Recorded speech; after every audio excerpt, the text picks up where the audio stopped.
हाँ जी स्टूडेंट्स, ਹੁਣ ਆਪਾਂ ਪੜਾਂਗੇ infectious and non infectious causes. As we have seen it is important to keep the public health and community health factors in mind when we think about causes of disease. ਆਪਾਂ ਤੁਸੀਂ ਦੇਖਿਆ ਹੋ ਅਕਸਰ, ਠੀਕ ਹੈ, ਕਿ ਆਪਾਂ ਜਦੋਂ ਪਬਲਿਕ ਹੈਲਥ ਅਤੇ ਕਮਿਊਨਿਟੀ ਹੈਲਥ ਫੈਕਟਰਸ ਨੂੰ ਆਪਾਂ ਦਿਮਾਗ ਦੇ ਵਿੱਚ ਰੱਖਦੇ ਹਾਂ, ਆਪਣੀ ਗੱਲ ਆਉਂਦੀ ਹੈ ਵੀ ਆਪਾਂ ਕਿਹੜੇ ਕਾਰਨ ਹੁੰਦੇ ਨੇ ਜਿਹੜੇ ਮਤਲਬ ਕਿ ਜਿਨ੍ਹਾਂ ਕਰਕੇ ਇਹ ਡਿਸੀਜ਼ ਹੈ ਜਿਹੜੀ ਕਾਜ਼ ਹੁੰਦੀ ਹੈ, ਕਾਰਨ ਕੀ ਹੁੰਦੇ ਨੇ ਉਹਨਾਂ ਦੇ, ਠੀਕ ਹੈ। We can take that approach a little further. It is useful to think of the immediate causes of diseases as belonging to two distinct types. One, ਹੁਣ ਕਿਹੜੇ ਦੋ ਟਾਈਪਸ ਹੁੰਦੇ ਨੇ ਜਿਨ੍ਹਾਂ ਕਰਕੇ ਕਿਹੜੇ ਇਮੀਡੀਏਟ ਕਾजेस ਹੁੰਦੇ ਨੇ, ਠੀਕ ਹੈ। One group of cause is infectious agents. ਪਹਿਲਾ ਕੀ ਹੈਗਾ? Infectious agents, mostly microbes or micro organisms. Infectious agents ਦੇ ਵਿੱਚ ਕਿਹੜੇ ਆ ਜਾਂਦੇ ਨੇ? ਜ਼ਿਆਦਾਤਰ ਮਾਈਕਰੋਬਸ ਅਤੇ micro organisms. Disease where microbes are the immediate causes are called infectious disease. ਉਹ ਵਾਲੇ ਡਿਸੀਜ਼ ਜਿਨ੍ਹਾਂ ਦੇ ਵਿੱਚ ਮਾਈਕਰੋਬਸ ਜਿਹੜੇ ਨੇ ਡਾਇਰੈਕਟ ਕਾजेस ਨੇ, ਠੀਕ ਹੈ, ਕਿਸੇ ਬਿਮਾਰੀ ਦਾ, ਕਿਸੇ ਡਿਸੀਜ਼ ਦਾ, ਉਹਨਾਂ ਨੂੰ ਆਪਾਂ ਕਹਿੰਦੇ ਹਾਂ infectious disease. This is because the microbes can spread in the community and the diseases they cause will spread with them. Microbes ਇਹਨਾਂ ਦੇ ਫੈਲਣ ਦਾ, ਇਹਨਾਂ ਦੇ ਸਪਰੈਡ ਹੋਣ ਦਾ ਸਿੱਧਾ ਕਾਰਨ ਹੈ, ਅਤੇ ਇਹਨਾਂ ਦੀ ਜਿਹੜੀ ਡਿਸੀਜ਼ ਹੈ ਉਹ ਵੀ ਉਹਨਾਂ ਦੇ ਨਾਲ ਸਪਰੈਡ ਹੁੰਦੀ ਰਹਿੰਦੀ ਹੈ। ਜਿੱਥੇ ਜਿੱਥੇ ਉਹ ਮਾਈਕਰੋਬਸ ਸਪਰੈਡ ਹੋਣਗੇ ਉੱਥੇ ਉੱਥੇ ਉਹ ਵਾਲੀ ਡਿਸੀਜ਼ ਵੀ ਸਪਰੈਡ ਹੋ ਜੂਗੀ ਜਿਹੜੀ ਇਹਨਾਂ ਮਾਈਕਰੋਬਸ ਤੋਂ ਸ਼ੁਰੂ ਹੁੰਦੀ ਹੈ। ਨੈਕਸਟ ਦੇਖੋ, on the other hand there are also diseases that are not caused by infectious agents. ਜਿਹੜੇ ਇਹਨਾਂ ਇਨਫੈਕਸ਼ੀਅਸ ਏਜੈਂਟਸ ਜਿਹੜੇ ਮਾਈਕਰੋਬਸ ਤੋਂ ਨਹੀਂ ਫੈਲਦੇ ਡਿਸੀਜ਼, ਠੀਕ ਹੈ, ਉਹਨਾਂ ਨੂੰ ਆਪਾਂ ਨੋਨ ਇਨਫੈਕਸ਼ੀਅਸ ਕਾजेस ਜਾਂ ਨੋਨ ਇਨਫੈਕਸ਼ੀਅਸ ਡਿਸੀਜ਼ ਕਹਾਂਗੇ। Their causes vary but they are not external causes like microbes that can spread in the community. Instead they are mostly internal and non infectious causes. Non infectious ਜਿਹੜੀਆਂ disease ਹੁੰਦੀਆਂ ਨੇ ਉਹਨਾਂ ਦੇ spread ਹੋਣ ਦੇ ਕੁਛ non infectious ਕਾजेस ਹੁੰਦੇ ਨੇ ਪਰਸਨ ਦੇ ਅੰਦਰੋਂ, ਇੰਟਰਨਲੀ, ਮਤਲਬ ਕੁਛ ਫੈਕਟਰਸ ਹੁੰਦੇ ਨੇ ਜਿਨ੍ਹਾਂ ਦੀ ਵਜ੍ਹਾ ਕਰਕੇ ਜਿਹੜੀਆਂ ਨੇ ਨੋਨ ਇਨਫੈਕਸ਼ੀਅਸ ਡਿਸੀਜ਼ ਜਿਹੜੀਆਂ ਸ਼ੁਰੂ ਹੁੰਦੀਆਂ ਨੇ ਜਾਂ ਕਿਸੇ ਪਰਸਨ ਨੂੰ ਅਫੈਕਟ ਕਰਦੀਆਂ ਨੇ। For example, some cancers are caused by genetic abnormalities. ਕੁਛ ਪ੍ਰਕਾਰ ਦਾ ਕੈਂਸਰ ਇੱਦਾਂ ਦਾ ਹੁੰਦਾ ਜਿਹੜਾ ਕਿ ਜੈਨੇਟਿਕ ਐਬਨੋਰਮੈਲਿਟੀਜ਼ ਕਰਕੇ ਸ਼ੁਰੂ ਹੁੰਦਾ, ਕਿਸੇ ਨੂੰ ਹੋ ਜਾਂਦਾ, ਠੀਕ ਹੈ। ਹਾਈ ਬਲੱਡ ਪ੍ਰੈਸ਼ਰ ਜ਼ਿਆਦਾਤਰ ਉਹਨਾਂ ਨੂੰ ਹੁੰਦਾ ਜਿਨ੍ਹਾਂ ਦਾ ਓਵਰਵੇਟ ਹੋ ਜਾਂਦਾ ਜਾਂ ਜਿਹੜੇ ਐਕਸਰਸਾਈਜ਼ ਨਹੀਂ ਕਰ ਪਾਉਂਦੇ, ਠੀਕ ਹੈ। ਸੋ ਇੱਦਾਂ ਦੀਆਂ ਬਹੁਤ ਸਾਰੀਆਂ ਬਿਮਾਰੀਆਂ ਹੁੰਦੀਆਂ ਨੇ ਜਿਹੜੀਆਂ ਕਿ ਇਨਫੈਕਸ਼ੀਅਸ ਵੀ ਹੁੰਦੀਆਂ ਨੇ ਜਾਂ ਨੋਨ ਇਨਫੈਕਸ਼ੀਅਸ ਵੀ ਹੁੰਦੀਆਂ ਨੇ। ਆਪਾਂ ਨੂੰ ਪਤਾ ਚੱਲ ਹੀ ਗਿਆ ਵੀ ਕੀ ਡਿਫਰੈਂਸ ਇਹਨਾਂ ਦਾ। ਨੈਕਸਟ ਦੇਖੋ, the way in which disease spread and the ways in which they can be treated and prevented at the community level would be different for different diseases। ਕਿਹੜੇ ਤਰੀਕੇ ਨਾਲ ਡਿਸੀਜ਼ ਸਪਰੈਡ ਹੁੰਦੀ ਹੈ, ਕਿਹੜੇ ਤਰੀਕੇ ਨਾਲ ਆਪਾਂ ਉਹਨੂੰ ਟਰੀਟ ਕਰ ਸਕਦੇ ਹਾਂ, ਅਤੇ ਕਿਹੜੇ ਤਰੀਕੇ ਨਾਲ ਉਹਨੂੰ ਸਪਰੈਡ ਹੋਣ ਤੋਂ ਆਪਾਂ ਪ੍ਰੀਵੈਂਟ ਕਰ ਸਕਦੇ ਹਾਂ, ਠੀਕ ਹੈ, ਕਿ ਉਹ ਹੋਰ ਲੋਕਾਂ ਦੇ ਵਿੱਚ, ਆਪਣੀ ਕਮਿਊਨਿਟੀ ਦੇ ਵਿੱਚ ਸਪਰੈਡ ਨਾ ਹੋਵੇ। ਉਹ ਦੋਨੋਂ ਤਿੰਨੇ ਤਰੀਕੇ ਜਿਹੜੇ ਨੇ ਡਿਫਰੈਂਟ ਨੇ, ਠੀਕ ਹੈ। ਅਲੱਗ-ਅਲੱਗ ਤਰੀਕੇ ਜਿਹੜੇ ਮਤਲਬ ਤਿੰਨਾਂ ਚੀਜ਼ਾਂ ਲਈ ਡਿਫਰੈਂਟ ਤਰੀਕੇ ਨੇ ਡਿਫਰੈਂਟ ਬਿਮਾਰੀਆਂ ਲਈ। This would depend a lot on whether the immediate causes are infectious or non infectious. ਇਹ ਚੀਜ਼ ਕਾਹਦੇ 'ਤੇ ਡਿਪੈਂਡ ਕਰਦੀ ਹੈ ਵੀ ਕੋਈ ਜਿਹੜੀ ਬਿਮਾਰੀ ਹੈ ਉਹ ਇਨਫੈਕਸ਼ੀਅਸ ਹੈ ਜਾਂ ਨੋਨ ਇਨਫੈਕਸ਼ੀਅਸ ਹੈ। ਫਿਰ ਉਹਨਾਂ ਨੂੰ ਰੋਕਣ ਦਾ, ਉਹਨਾਂ ਨੂੰ ਪ੍ਰੀਵੈਂਟ ਕਰਨ ਦਾ, ਉਹਨਾਂ ਨੂੰ ਟਰੀਟ ਕਰਨ ਦਾ ਤਰੀਕਾ ਜਿਹੜਾ ਹੋਊਗਾ ਡਿਫਰੈਂਟ ਹੋਊਗਾ, ਠੀਕ ਹੈ। ਨੈਕਸਟ ਦੇਖੋ, ਇਨਫੈਕਸ਼ੀਅਸ ਡਿਸੀਜ਼ ਤੋਂ ਬਾਰੇ ਪੜ੍ਹਨ ਤੋਂ ਪਹਿਲਾਂ ਆਪਾਂ ਪੜ੍ਹਾਂਗੇ ਇਨਫੈਕਸ਼ੀਅਸ ਏਜੈਂਟਸ ਜਿਨ੍ਹਾਂ ਤੋਂ ਇਹ ਡਿਸੀਜ਼ ਹੈਪਨ ਹੁੰਦੀਆਂ ਨੇ ਜਾਂ ਸ਼ੁਰੂ ਹੁੰਦੀਆਂ ਨੇ। ਦੇਖੋ, we have seen that the entire diversity seen in the living world can be classified into a few groups. ਸਾਰੀਆਂ ਜਿਹੜੀ ਡਾਇਵਰਸਿਟੀ ਹੈ ਜਿਹੜੀ ਆਪਣੀ, ਇਹਦੇ ਵਿੱਚ ਸਾਰੀਆਂ ਚੀਜ਼ਾਂ ਨੂੰ ਆਪਾਂ ਡਿਫਰੈਂਟ ਕਲਾਸੀਫਿਕੇਸ਼ਨ ਦੇ ਅਕੋਰਡਿੰਗ ਡਿਫਰੈਂਟ ਗਰੁੱਪਸ ਦੇ ਵਿੱਚ ਕਲਾਸੀਫਾਈ ਕਰ ਲੈਂਦੇ ਹਾਂ। This classification is based on common characteristics between different organisms that can cause disease are found in wide range of such categories of classification। ਉਹ ਵਾਲੀਆਂ ਆਰਗੈਨਿਜ਼ਮਸ ਜਿਹੜੀਆਂ ਕਿ ਕੁਛ ਡਿਸੀਜ਼ ਮਤਲਬ ਕਿ ਪੈਦਾ ਕਰਦੀਆਂ ਨੇ ਜਾਂ ਜਿਹੜੀਆਂ ਕਾਰਨ ਨੇ ਕਿਸੇ ਡਿਸੀਜ਼ ਦਾ, ਠੀਕ ਹੈ, ਉਹਨਾਂ ਦੀ ਬਹੁਤ ਵੱਡੀ ਰੇਂਜ ਹੈ। ਉਹਨਾਂ ਨੂੰ ਇੱਕ ਪਰਟੀਕੂਲਰ ਗਰੁੱਪ ਦੇ ਵਿੱਚ ਕਲਾਸੀਫਾਈ ਕੀਤਾ ਗਿਆ ਹੈ। Some of them are viruses, some are bacteria, some are fungi, some are single celled animals or protozoans. ਸੋ ਇਹਨਾਂ ਵਿੱਚੋਂ ਭਾਈ ਕੁਛ ਵਾਇਰਸ ਨੇ, ਠੀਕ ਹੈ, ਕੁਛ ਬੈਕਟੀਰੀਆ ਹੈ, ਕੁਛ ਫੰਜਾਈ ਨੇ, ਠੀਕ ਹੈ, ਅਤੇ ਕੁਛ ਹੈਗੇ ਨੇ ਸਿੰਗਲ ਸੈਲਡ ਐਨੀਮਲਸ ਅਤੇ ਜਾਂ ਪ੍ਰੋਟੋਜੋਨਸ ਜਿਹਨਾਂ ਨੂੰ ਕਹਿ ਦਿੰਦੇ ਹਾਂ, ਠੀਕ ਹੈ, ਅਤੇ ਕੁਛ ਹੈਗੇ ਨੇ ਮਲਟੀ ਸੈਲੂਲਰ ਔਰਗੈਨਿਜ਼ਮਸ ਜਿਵੇਂ ਕਿ ਵੋਰਮਸ ਹੁੰਦੀਆਂ ਨੇ, ਠੀਕ ਹੈ। ਚਲੋ ਵੀ ਨੈਕਸਟ ਦੇਖੋ, ਆਹ ਜਿਹੜੀ ਤੁਹਾਡਾ ਪੇਜ ਹੈ, ਠੀਕ ਹੈ, ਇਹਦੇ 'ਤੇ ਡਿਫਰੈਂਟ ਚੀਜ਼ਾਂ ਨੇ, ਠੀਕ ਹੈ। कोई सिंगल सैल है, कोई मल्टी सैलुलर है, ये वायरस है, बैक्टीरिया है, कुछ भी है, ये बारे तुसी पढ़ना है, ठीक है, जरूर इंपॉर्टेंट है तुहाडे लई। Waheguru. Some common examples of disease caused by viruses are the common cold, influenza, dengue fever and AIDS. ਹੁਣ ਇਹ ਜਿਹੜੀਆਂ ਡਿਸੀਜ਼ ਨੇ ਤੁਹਾਨੂੰ ਮੈਂ ਚਲੋ ਆਪਾਂ ਨਾਲ ਦੀ ਨਾਲ ਪੜ੍ਹਦੇ ਹਾਂ, ਠੀਕ ਹੈ, ਵੀ ਇਹਨਾਂ ਨੂੰ ਪੰਜਾਬੀ ਦੇ ਵਿੱਚ ਕੀ ਕਹਿੰਦੇ ਨੇ, ਠੀਕ ਹੈ, ਇੱਕ ਮਿੰਟ ਵੀ। ਹਾਂਜੀ ਹੁਣ ਦੇਖੋ, ਪਹਿਲਾ ਹੈਗਾ common examples of disease caused by viruses are common cold, influenza. Influenza ਹੁੰਦਾ ਬੱਚੇ ਫਲੂ, ਕਾਮਨ ਕੋਲਡ ਬਾਰੇ ਤੁਸੀਂ ਜਾਣਦੇ ਹੋਵੋਗੇ, ਠੀਕ ਹੈ। ਫਲੂ ਜਿਹੜਾ ਕਿ ਮਤਲਬ ਆਪਣੇ ਰੈਸਪੀਰੇਟਰੀ ਸਿਸਟਮ ਦੇ ਵਿੱਚ ਇਨਫੈਕਸ਼ਨ, ਵਾਇਰਲ ਇਨਫੈਕਸ਼ਨ ਹੋ ਜਾਂਦੀ ਹੈ ਥੋੜ੍ਹੀ ਬਹੁਤ, ਠੀਕ ਹੈ, ਉਹਦੇ ਨਾਲ ਰਿਲੇਟਡ ਹੈ ਇਹ ਜਿਹੜੀ। ਡੇਂਗੂ ਫੀਵਰ ਤੁਹਾਨੂੰ ਪਤਾ ਹੀ ਹੈ, ਏਡਸ ਬਾਰੇ ਵੀ ਤੁਹਾਨੂੰ ਪਤਾ ਹੀ ਹੈ, ਠੀਕ ਹੈ। Disease like typhoid fever, cholera, tuberculosis and anthrax are caused by bacteria. Typhoid ਬਾਰੇ ਵੀ ਤੁਹਾਨੂੰ ਪਤਾ ਹੈ, ਫੀਵਰ ਬਾਰੇ ਵੀ ਪਤਾ ਹੈ। ਕੋਲਰਾ ਹੁੰਦਾ ਹੈਜ਼ਾ, ਹੈਜ਼ਾ ਜਿਹਨੂੰ ਆਪਾਂ ਕਹਿ ਦਿੰਦੇ ਹਾਂ, ਠੀਕ ਹੈ। ਜਿਹੜਾ ਸਮੋਲ ਇੰਟਸਟਾਈਨ ਦਾ ਡਿਸੀਜ਼ ਹੈ ਥੋੜ੍ਹਾ ਜਿਹਾ ਇਹ, ਜਿਹਦੇ ਕਰਕੇ ਵੋਮਿਟਿੰਗ ਵਗੈਰਾ ਵੀ ਹੁੰਦੀ ਹੈ, ਠੀਕ ਹੈ। ਅੱਛਾ ਜੀ, ਨੈਕਸਟ ਹੈਗਾ ਟਿਊਬਰਕਲੋਸਿਸ। ਟਿਊਬਰਕਲੋਸਿਸ ਹੁੰਦੀ ਹੈ ਆਪਣੀ ਬੇਸਿਕਲੀ ਬੈਕਟੀਰੀਆ ਤੋਂ ਹੋਣ ਵਾਲੀ ਲੰਗ ਇਨਫੈਕਸ਼ਨ, ਠੀਕ ਹੈ। ਐਂਥਰੈਕਸ, ਐਂਥਰੈਕਸ ਹੁੰਦਾ ਬੱਚੇ ਬੈਕਟੀਰੀਅਲ ਡਿਸੀਜ਼ ਹੈ ਵੀ, ਵੈਸੇ ਇਹ ਹੈਗੀ ਆ ਸ਼ੀਪ ਅਤੇ ਕੈਟਲ ਦੀ ਬਿਮਾਰੀ ਹੈ, ਜਿਹੜੀ ਕਿ ਹਿਊਮਨਸ ਦੇ ਵਿੱਚ ਵੀ ਆਪਾਂ ਕਹਿ ਸਕਦੇ ਹਾਂ ਟਰਾਂਸਫਾਰਮ ਹੋ ਸਕਦੀ ਹੈ, ਟਰਾਂਸਮਿਟ ਹੋ ਸਕਦੀ ਹੈ, ਠੀਕ ਹੈ। ਬਲੱਡ ਪੋਇਜ਼ਨਿੰਗ ਵੀ ਇਹਦਾ ਮਤਲਬ ਇਹਦੇ ਕਰਕੇ ਹੋ ਸਕਦਾ, ਐਂਥਰੈਕਸ ਕਰਕੇ, ਠੀਕ ਹੈ।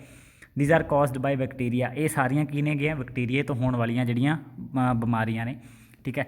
Many common skin infections are caused by different kinds of fungi. Skin infections ਵੀ ਹੋ ਜਾਂਦੀਆਂ ਨੇ ਅਲੱਗ-ਅਲੱਗ ਪ੍ਰਕਾਰ ਦੇ ਫੰਜਾਈ ਤੋਂ। ਪ੍ਰੋਟੋਜੋਅਨ ਮਾਈਕਰੋਬਸ ਕਾਜ਼ ਮੈਨੀ ਫੈਮਿਲੀਅਰ ਡਿਸੀਜ਼ਸ ਸੱਚ ਐਸ ਮਲੇਰੀਆ ਐਂਡ ਕਾਲਾ ਅਜ਼ਰ। ਕਾਲਾ ਅਜ਼ਰ ਬੱਚੇ ਬੇਸਿਕਲੀ ਹੈਗਾ ਇੰਡੀਅਨ ਨੇਮ ਹੈ ਕਿਸੇ ਡਿਸੀਜ਼ ਦਾ, ਜਿਵੇਂ ਬਲੈਕ ਫੀਵਰ ਵੀ ਕਿਹਾ ਜਾਂਦਾ ਇਹਨੂੰ, ਠੀਕ ਹੈ। all of us also come across intestinal worm infections as well as disease like elephantiasis caused by different species of worms। Intestinal worm infections ਤਾਂ ਹੁੰਦੀਆਂ ਹੀ ਨੇ, ਠੀਕ ਹੈ, ਪਰ ਆਪਣਾ ਐਲੀਫੈਂਟੀਆਸਿਸ ਕੀ ਹੁੰਦਾ ਬੱਚੇ, ਜਿਹਦੇ ਵਿੱਚ ਆਪਣੀ ਗਲੈਂਡਸ ਵਗੈਰਾ ਜਾਂ ਆਪਣੀ ਸੋਜਸ ਵਗੈਰਾ ਆ ਜਾਂਦੀ ਹੈ, ਠੀਕ ਹੈ, ਆਪਣੇ ਹੱਥਾਂ ਪੈਰਾਂ ਨੂੰ ਉਹ ਚੀਜ਼ ਹੁੰਦੀ ਹੈ। Why is it important that we think of these categories of infectious agents? The answer is that these categories are important factors in deciding what kind of treatment to use. Members of each one of these groups, virus, bacteria and so on, have many biological characteristics in common। ਇਹਦਾ ਮਤਲਬ ਕੀ ਹੈ ਵੀ ਦੇਖੋ, ਆਪਾਂ ਨੂੰ important ਕਾਹਤੋਂ ਹੈ ਵੀ ਆਪਾਂ ਇਹਨਾਂ ਨੂੰ ਕੈਟੇਗਰਾਈਜ਼ ਕਾਹਤੋਂ ਕਰਦੇ ਹਾਂ, ਠੀਕ ਹੈ, ਇਨਫੈਕਸ਼ੀਅਸ ਐਂਡ ਨੋਨ ਇਨਫੈਕਸ਼ੀਅਸ ਦੇ ਵਿੱਚ, ਅਤੇ ਕੀ ਫਾਇਦਾ ਹੁੰਦਾ ਆਪਾਂ ਨੂੰ, ਠੀਕ ਹੈ।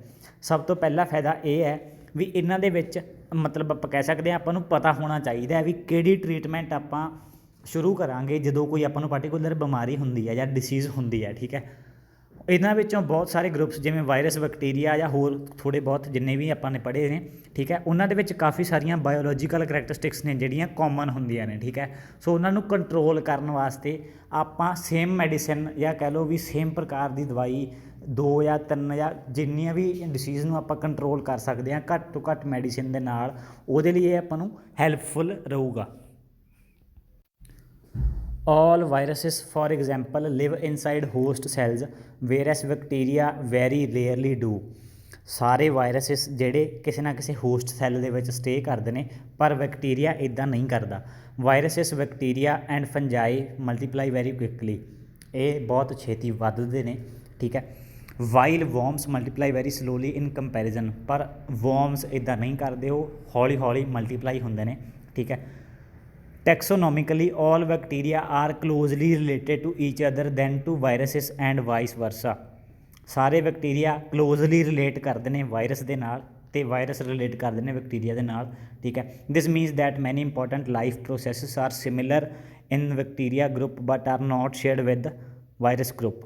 ਇਹਦਾ ਮਤਲਬ ਇਹ ਹੈ ਕੁਛ ਇੰਪੋਰਟੈਂਟ ਲਾਈਫ ਪ੍ਰੋਸੈਸ, ਆਪਣੇ ਲਾਈਫ ਪ੍ਰੋਸੈਸ ਕੀ ਨੇ ਵੀ ਆਪਣੇ ਰੈਸਪੀਰੇਸ਼ਨ, ਠੀਕ ਹੈ, ਡਾਈਜੈਸ਼ਨ, ਖਾਣਾ, ਠੀਕ ਹੈ, ਉਸ ਤੋਂ ਬਾਅਦ ਡਾਈਜੈਸ਼ਨ ਕਰਨਾ ਉਹਨੂੰ, ਠੀਕ ਹੈ, ਐਕਸਕ੍ਰੀਸ਼ਨ, ਇਹ ਸਾਰੇ ਆਪਣੇ ਲਾਈਫ ਪ੍ਰੋਸੈਸਿਸ ਨੇ। ਇੱਦਾਂ ਹੀ ਮਤਲਬ ਜਿਹੜਾ ਬੈਕਟੀਰੀਆ ਹੁੰਦਾ ਉਹਦੇ ਵੀ ਜਿਹੜੇ ਲਾਈਫ ਪ੍ਰੋਸੈਸ ਨੇ ਉਹ ਕੀ ਕਰਦੇ ਨੇਗੇ, ਸਿਮੀਲਰ ਹੁੰਦੇ ਨੇ ਬੈਕਟੀਰੀਆ ਗਰੁੱਪ ਦੇ ਵਿੱਚ, ਠੀਕ ਹੈ, ਅਤੇ ਪਰ ਸ਼ੇਅਰ ਨਹੀਂ ਹੁੰਦੇ ਵਾਇਰਸ। ਮਤਲਬ ਕਿ ਇਹਦਾ ਮੀਨਿੰਗ ਕੀ ਹੈਗਾ? ਇਹਦਾ ਮੀਨਿੰਗ ਇਹ ਹੈ ਵੀ ਜੇਕਰ ਆਪਾਂ ਨੂੰ ਕੋਈ ਇੱਕ ਪ੍ਰੋਬਲਮ ਕਿਸੇ ਪਾਰਟੀਕੂਲਰ ਬੈਕਟੀਰੀਆ ਕਰਕੇ ਆ, ਠੀਕ ਹੈ, ਅਤੇ ਆਪਾਂ ਉਹਦਾ ਲਾਈਫ ਜਿਹੜਾ ਪ੍ਰੋਸੈਸ ਹੁੰਦਾ ਹੈ ਬੈਕਟੀਰੀਆ ਦਾ, ਆਪਾਂ ਉਹਦੇ ਲਾਈਫ ਪ੍ਰੋਸੈਸ ਨੂੰ ਅਫੈਕਟ ਕਰਾਂਗੇ ਕਿਸੇ ਮੈਡੀਸਨ ਦੇ ਨਾਲ, ਠੀਕ ਹੈ। ਅਤੇ ਜੇਕਰ ਉਹ ਲਾਈਫ ਪ੍ਰੋਸੈਸ ਅਫੈਕਟ ਹੋ ਜਾਂਦਾ, ਇਹਦਾ ਮਤਲਬ ਆਪਾਂ ਆਪਣੀ ਬਿਮਾਰੀ ਆਪਣੇ ਉੱਤੇ ਹਾਵੀ ਨਹੀਂ ਹੁੰਦੀ, ਆਪਾਂ ਉਹਦੇ ਉੱਤੇ ਹਾਵੀ ਹੋ ਜਾਂਦੇ ਉਹ ਮੈਡੀਸਨ ਲੈ ਕੇ, ਠੀਕ ਹੈ।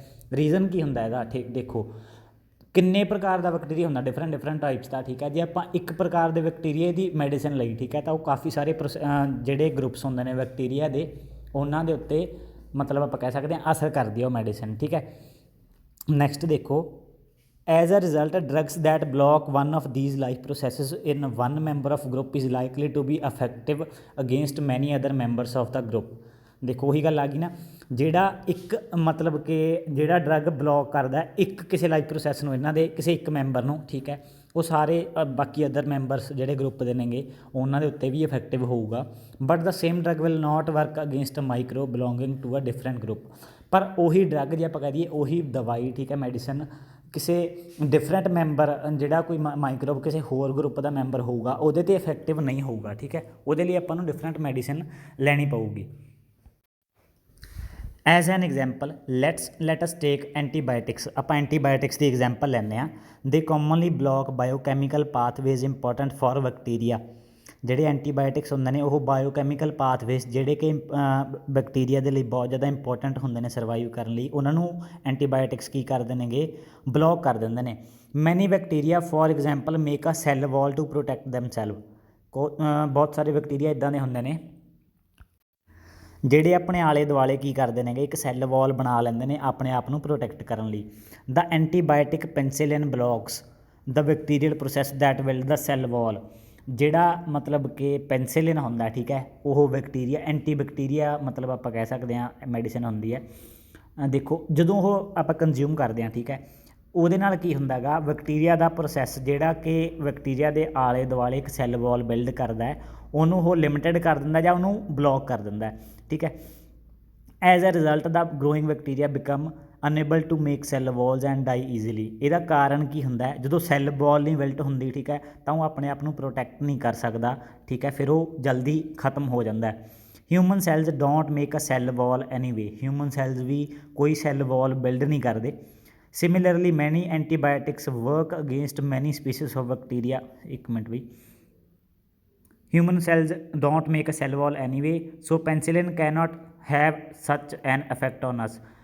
ਹਿਊਮਨ ਸੈਲਸ ਨੇ ਜਿਹੜੇ ਉਹ ਸੈੱਲ ਵਾਲ ਬਿਲਟ ਨਹੀਂ ਕਰਦੇ, ਤਾਂ ਕਰਕੇ ਜਿਹੜਾ ਇਹ ਐਂਟੀਬਾਇਓਟਿਕਸ ਆਪਾਂ ਕੰਜ਼ਿਊਮ ਕਰਦੇ ਹਾਂ, ਇਹਨਾਂ ਦਾ ਆਪਣੇ ਉੱਤੇ ਕੋਈ ਮਾੜਾ ਪ੍ਰਭਾਵ ਨਹੀਂ ਪੈਂਦਾ। Penicillin will have this effect on any bacteria that use such process for making cell walls. ਜਿਹੜਾ ਵੀ ਬੈਕਟੀਰੀਆ ਸੈੱਲ ਵਾਲ ਬਿਲਡ ਕਰਦਾ, ਠੀਕ ਹੈ, ਆਪਣੇ ਆਪ ਨੂੰ ਬਚਾਉਣ ਦੇ ਲਈ, ਉਹਦੇ 'ਤੇ ਪੈਨਸਿਲਿਨ ਕੰਮ ਕਰੂਗੀ ਹੀ ਕਰੂਗੀ। Similarly many antibiotics work against many species of bacteria rather than simply working against one. So ਇੱਦਾਂ ਹੀ ਹੁੰਦਾ, ਬਹੁਤ ਸਾਰੇ ਐਂਟੀਬਾਇਓਟਿਕਸ ਇੱਦਾਂ ਕਰਦੇ ਨੇ ਜਿਹੜੇ ਕਿ ਅਲੱਗ-ਅਲੱਗ ਪ੍ਰਜਾਤੀਆਂ ਦੇ ਬੈਕਟੀਰੀਆ ਜਿਹੜੇ ਹੁੰਦੇ ਨੇ ਉਹਨਾਂ ਦੇ ਉੱਤੇ ਕੰਮ ਕਰਦਾ। ਇਹ ਨਹੀਂ ਹੈਗਾ ਵੀ ਇੱਕ ਆਪਾਂ ਕੋਈ ਮੈਡੀਸਿਨ ਲਈ ਤਾਂ ਉਹ ਇੱਕ ਪ੍ਰਕਾਰ ਦੇ ਬੈਕਟੀਰੀਆ 'ਤੇ ਕੰਮ ਕਰੂਗੀ, ਉਹ ਡਿਫਰੈਂਟ ਸਪੀਸੀਜ਼ ਦੇ ਉੱਤੇ ਵੀ ਵਰਕ ਕਰਦਾ ਹੈ ਸੇਮ ਤਰੀਕੇ ਦੇ ਨਾਲ, ਠੀਕ ਹੈ। But viruses do not use these pathways at all and that is the reason why antibiotics do not work against viral infection। ਪਰ ਵਾਇਰਸ ਕੀ ਕਰਦੇ ਨੇ, ਵਾਇਰਸ ਕਦੇ ਵੀ ਸੈੱਲ ਵਾਲ ਨਹੀਂ ਕ੍ਰੀਏਟ ਕਰਦੇ, ਠੀਕ ਹੈ, ਇੱਦਾਂ ਦਾ ਪਾਥਵੇ ਨਹੀਂ ਯੂਜ਼ ਕਰਦੇ ਜਿੱਦਾਂ ਦਾ ਬੈਕਟੀਰੀਆ ਕਰਦੇ ਨੇ। ਤਾਂ ਕਰਕੇ ਜਿਹੜੇ ਐਂਟੀਬਾਇਓਟਿਕਸ ਹੁੰਦੇ ਨੇ ਉਹ ਯੂਜ਼ਫੁਲ ਨਹੀਂ ਹੋ ਪਾਉਂਦੇ ਇਸ ਚੀਜ਼ ਦੇ ਵਿੱਚ ਜਦੋਂ ਵੀ ਆਪਾਂ ਨੂੰ ਵਾਇਰਲ ਇਨਫੈਕਸ਼ਨ ਹੁੰਦੀ ਹੈ। If we have a common cold taking antibiotics does not reduce the severity or the duration of the disease. For example ਇਹਨਾਂ ਨੇ ਦੱਸਿਆ ਜਦੋਂ ਆਪਾਂ ਨੂੰ ਕਾਮਨ ਕੋਲਡ ਹੁੰਦਾ ਹੈ, ਜੇ ਆਪਾਂ ਉਦੋਂ ਐਂਟੀਬਾਇਓਟਿਕਸ ਕੰਜ਼ਿਊਮ ਕਰੀਏ ਤਾਂ ਇਹਦਾ ਮਤਲਬ ਇਹ ਥੋੜ੍ਹੀ ਹੈ ਵੀ ਆਪਾਂ ਨੂੰ ਠੀਕ ਕਰ ਦੂਗਾ, ਕਿਉਂਕਿ ਵਾਇਰਸ ਉੱਦਾਂ ਦਾ ਪਾਥਵੇ ਹੀ ਨਹੀਂ ਫੋਲੋ ਕਰਦਾ, ਠੀਕ ਹੈ, ਜਿਹਨੂੰ ਆਪਾਂ ਬਲੋਕ ਕਰਕੇ ਵਾਇਰਸ ਨੂੰ ਕੰਟਰੋਲ ਕਰ ਸਕੀਏ। However if we also get a bacterial infection along with the viral cold taking antibiotics will help. ਪਰ ਜੇਕਰ ਆਪਾਂ ਨੂੰ ਵਾਇਰਲ ਕੋਲਡ ਹੋਇਆ, ਠੀਕ ਹੈ, ਵਾਇਰਸ ਮਤਲਬ ਕਿ ਆਪਾਂ ਕਹਿ ਸਕਦੇ ਹਾਂ ਇੱਕ ਵਾਇਰਲ ਡਿਸੀਜ਼ ਹੋਇਆ, ਠੀਕ ਹੈ, ਕਾਮਨ ਕੋਲਡ ਇਹਦੇ ਵਿੱਚੋਂ ਲੈ ਲਓ, ਉਹਦੇ ਨਾਲ ਆਪਾਂ ਨੂੰ ਕੋਈ ਬੈਕਟੀਰੀਅਲ ਇਨਫੈਕਸ਼ਨ ਵੀ ਤਾਂ ਹੈਗੀ ਹੈ, ਤਾਂ ਇਹਦੇ ਕਰਕੇ ਕੀ ਹੋਊਗਾ, ਜੇ ਆਪਾਂ ਇੱਥੇ ਐਂਟੀਬਾਇਓਟਿਕਸ ਕੰਜ਼ਿਊਮ ਕਰਾਂਗੇ ਤਾਂ ਬੈਕਟੀਰੀਅਲ ਇਨਫੈਕਸ਼ਨ ਨੂੰ ਤਾਂ ਉਹ ਕੰਟਰੋਲ ਕਰੂਗਾ ਹੀ ਨਾ, ਫਿਰ ਉੱਥੇ ਆਪਾਂ ਨੂੰ ਐਂਟੀਬਾਇਓਟਿਕਸ ਹੈਲਪ ਕਰੂਗਾ।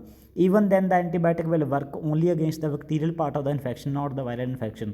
ਪਰ ਉੱਥੇ ਵੀ ਐਂਟੀਬਾਇਓਟਿਕ ਸਿਰਫ ਉੱਥੇ ਹੀ ਕੰਮ ਕਰੂਗਾ ਜਿੱਥੇ ਆਪਾਂ ਨੂੰ ਬੈਕਟੀਰੀਅਲ ਇਨਫੈਕਸ਼ਨ ਹੋਈ ਹੈ, ਜਾਂ ਕਹਿ ਲਓ ਜਿਹੜਾ ਪਾਰਟ ਆਪਾਂ ਨੂੰ ਬੈਕਟੀਰੀਆ ਦੇ ਕਰਕੇ ਇਫੈਕਟ ਹੋਇਆ ਆਪਣਾ, ਉਹਦੇ 'ਤੇ ਕੰਮ ਕਰੂਗੀ ਉਹ ਐਂਟੀਬਾਇਓਟਿਕਸ ਜਿਹੜੀ ਮੈਡੀਸਨ ਹੋਊਗੀ, ਨਾ ਕਿ ਵਾਇਰਲ ਇਨਫੈਕਸ਼ਨ ਦੇ ਉੱਤੇ। ਸੋ ਇਹ ਸੀ ਆਪਣਾ ਇਹ ਟੌਪਿਕ ਬੱਚੇ। ਨੈਕਸਟ ਹੈਗਾ ਮੀਨਸ ਆਫ ਸਪਰੈਡ।